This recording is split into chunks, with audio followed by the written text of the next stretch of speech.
Hey guys, welcome to another All Bass Creations effects tutorials, demos, and reviews. I am the Bass Negus, and today we have up the Ampeg PF-500 head. This is a 500 watt head at 4 ohms and 300 watts at 8 ohm head, which has a good amount of features here. You got a mute button, pad, compressor, gain.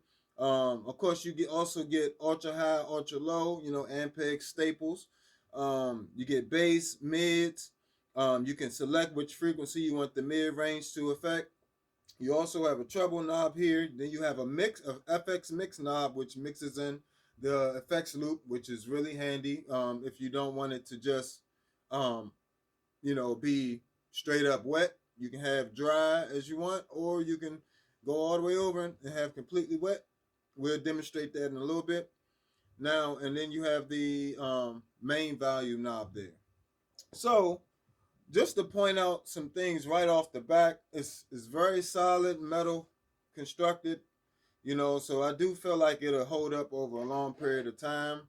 In terms of the durability of it, it's actually really light. It's not heavy at all. Just one thing I don't like right off the back is the fan is loud. It does make quite a bit of noise just sitting around, but I do think it produces a great tone, and for stage and things like that, I think it'll be, on stage you won't notice that, anyway, so it won't be that big of a deal. But it is, the signal coming from it is quiet. So yes, the fan is loud, but the signal is nice and clean still. So let's just hear a little bit of it. And mind you, this is my bass flat as well as the amp is flat as well. Let's make sure we got everything super flattened out here. Yeah, everything's flat, no compressor on yet. Only thing I have on is the pad and no effects loop or anything.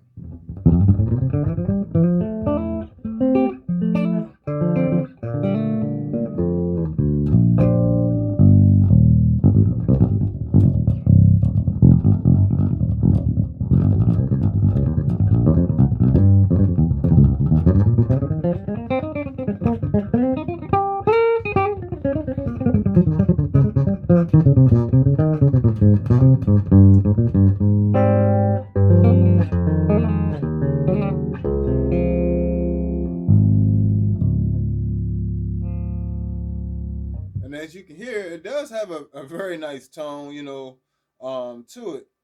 And that's with nothing on it. So not even, that's just my bass flat, no tone shaping. It still allows that natural tone I like on my BA amp to come through. It still had, that nice clarity. So a little slap and pop.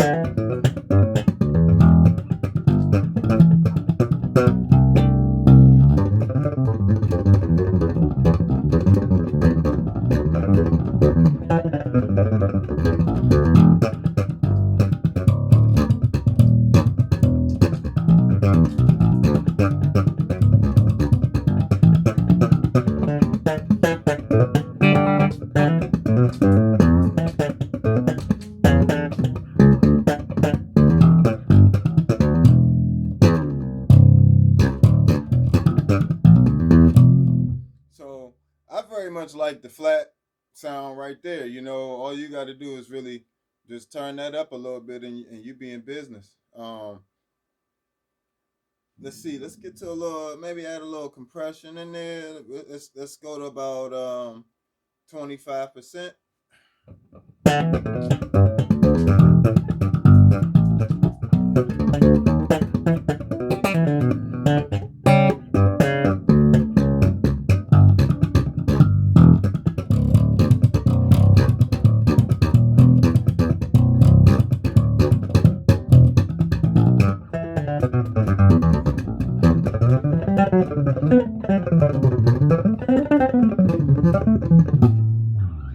25%, 50%.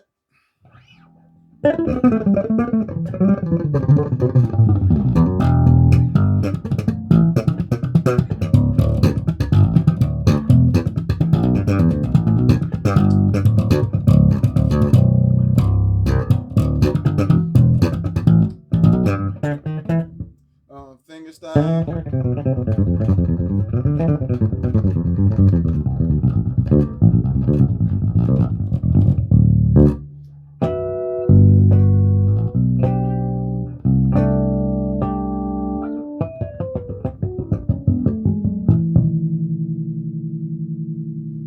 go up to 75.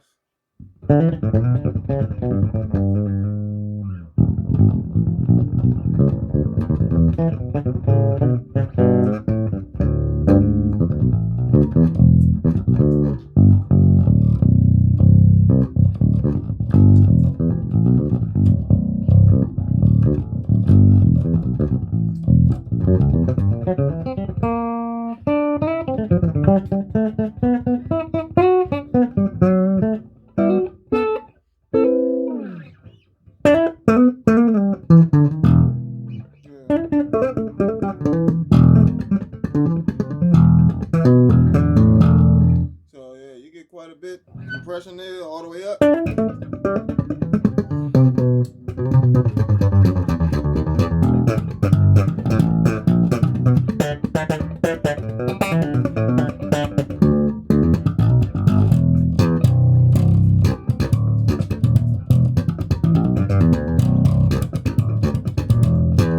So as you can hear,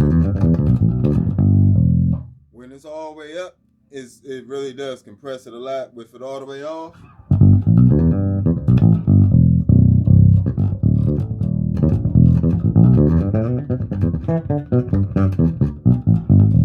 so the compressor does work very well. You can put that around 25%.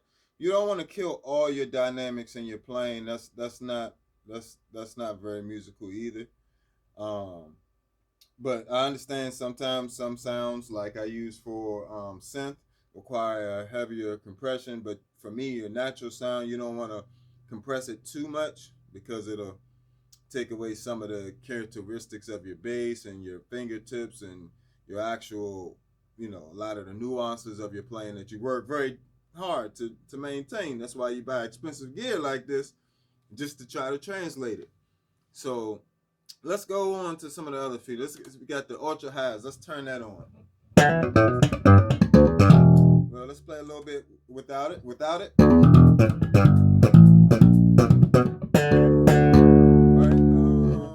Ultra highs on.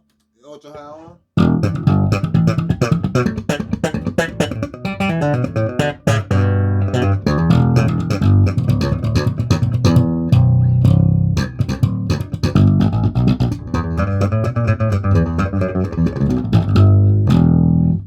All right. Ultra lows.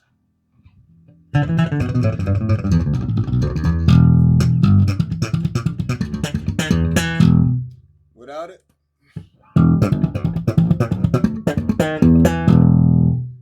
Both of them on.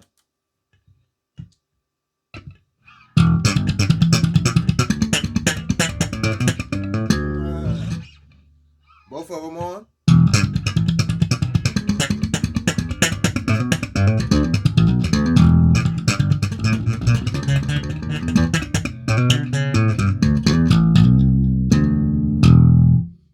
So I'm not too fond of both of them on at the same time. But for some people, they like their bass really scooped like that. Let's hear it with a little finger style.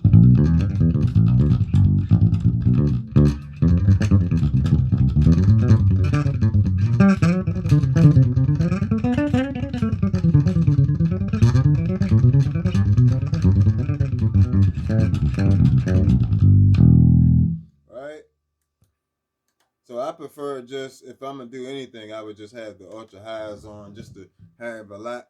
I prefer a lot of clarity in the upper range of when I play.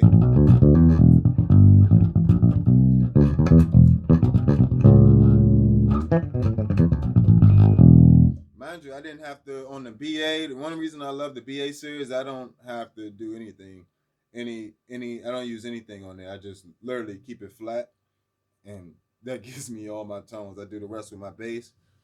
But with this particular head, I guess because of the, everything together, it makes it does make me have to do a little bit more tone shaping than I have to do on my BA. on the Ampeg BA210 V2. But at the same, maybe that's just my sound, you know. But at the same time, let's keep going. So let's add a little bottom there. Let's go up to 75%.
One thing I do notice is I could just turn on the ultra highs and boost the bass, and if you really want to just get funky, that's funky enough. I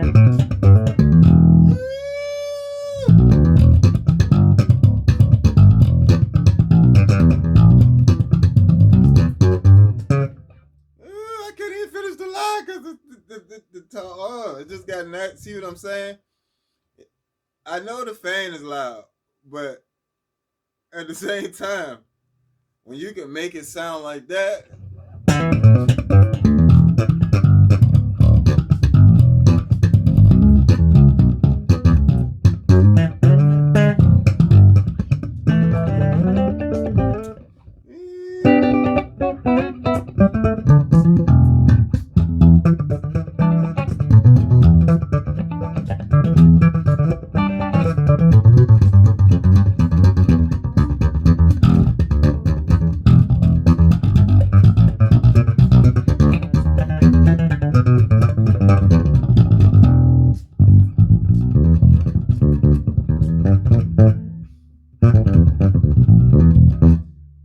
I could be here all day just messing around with that right there. That's the setting right there. That's the setting right there, boy. You can go anywhere with that one.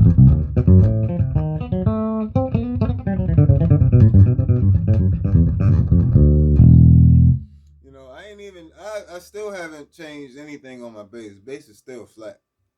Yeah, you know. But that's nasty. Let's see. I got number 4 selected right now with the mids. I'm gonna turn the mids up and go through some of that.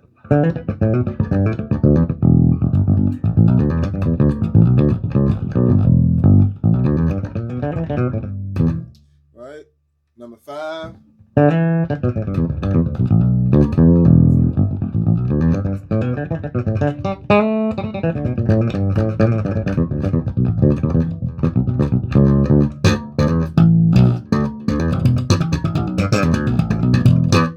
Right, and then number 3.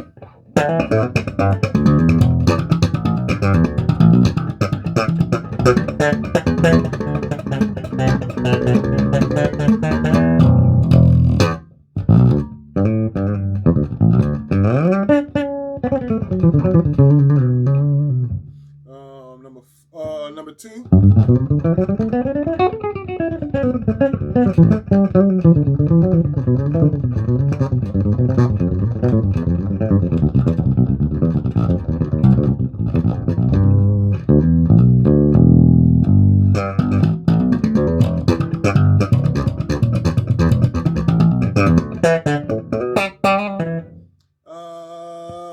Number 1.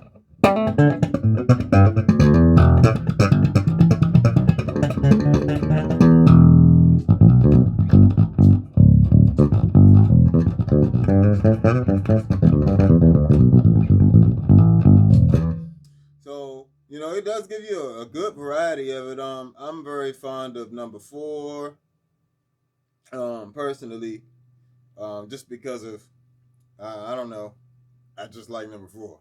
As you guys heard before, that tone I got with that thing was just boosting the bass. And number 4 flat, it was getting there. Yeah. So let's get to the highs. Turn the mids back to flat. This is the the highs flat. Oh, let me get that ultra high off just so you can.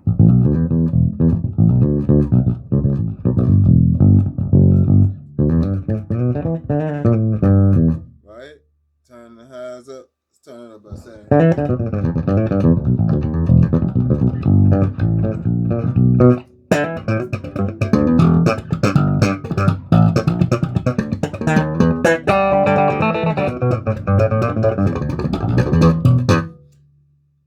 Yeah.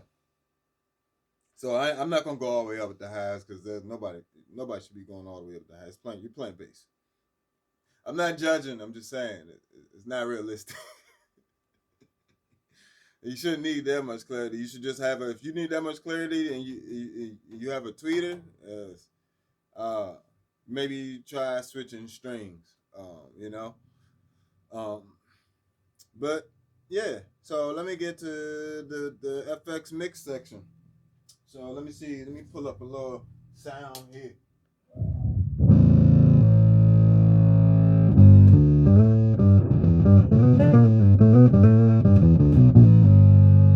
So what you hear?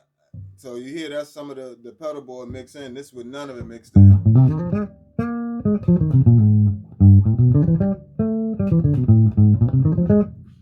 All right. 25% pedal board.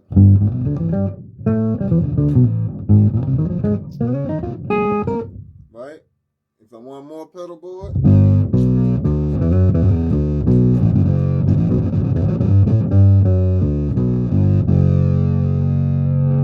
75% pedal board. Let me change that sound, man. I can do a better sound, man. Yeah, this is go with it.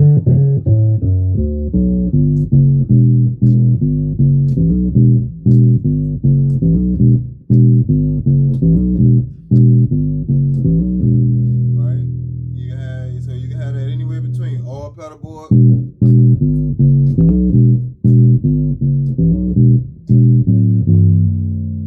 Right? Yeah, that thing all the way out if you want. Or anywhere in between. So, you know, that's pretty self-explanatory. And you also have a power amp in and out section here as well.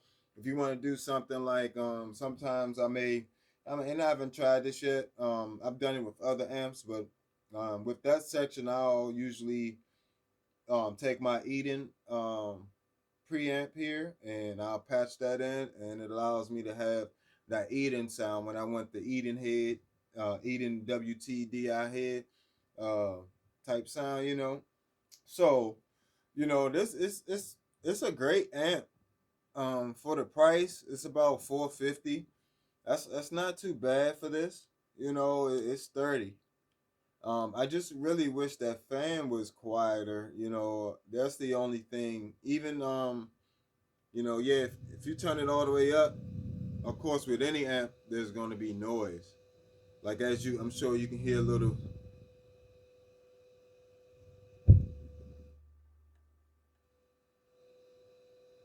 You know, you'll hear something, but that's not too bad.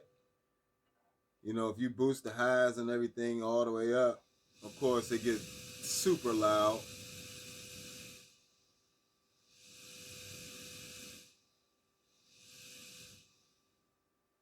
You know, so but you shouldn't need to, you know, boost the highs like this. You're playing bass, so hopefully, you know, if you like this amp, the sound, I would say if you're gonna use it live, I will go for it. You know, if you you know, and also um I tried it out with the SVT 410s and it sounds super amazing. To me, it sounds even better than the TC than the BC410s I have here, just because I'm guessing that they match up better just because of the brands. But with these two, with this head and this cabinet, it's kind of like a new school sound cabinet with an old school sound head, and that's not really my sound. You know, my sound's really leaning more towards just a flat Ampeg, really. So you know, it's really all preference based, but overall, I think it's a great amp for what it is. You know, it definitely can be. It definitely has its own character. It's definitely different than the BA. It's a different sound than the BA amp. It really is. So you know, if you're looking for some slightly different characteristics, but you still want that, it's like an in between of the SVT and the BA, and then it's like this. So you know, it just depends. I like it. I like it. You know, I'm gonna try it out for a few more days and see what else I can come up with it. But you know, one of the reasons why I like Ampeg as well, they did a wonderful job with their customer service with me. Um, my BA, my combo amp had a little issue, and they got right back to me within 72 hours, and you know, to send out a replacement, and you know, I have to send that amp back, and they'll send me a replacement. So I definitely appreciate their customer service over there. Um, First guy I spoke with name was Mark Tabert, and I can't quite remember the second guy name, but Mark, if you know, remember your colleague's name and you haven't seen this, go ahead comment. I definitely appreciate you guys and your great customer service over there. So you know, I'm definitely a fan of Ampeg's customer service, which makes me feel comfortable staying with them and being loyal with them as a customer. Which I had the original BA 210. Then when they came out with the V2, I got that one too. You know, I do like TC Electronic stuff too. Is I actually have to get the original head for this cabinet repaired though. So if anybody's got a good repair guy in the DMV area that does amp repairs, let me know. As long as they're not trying to price gouge me. I had somebody price me $200-300 just to replace a input jack, and that's ridiculous. So um, comment and subscribe and all that stuff. Like, it definitely helped me in the algorithm, you know. But if you like this amp, definitely comment below if you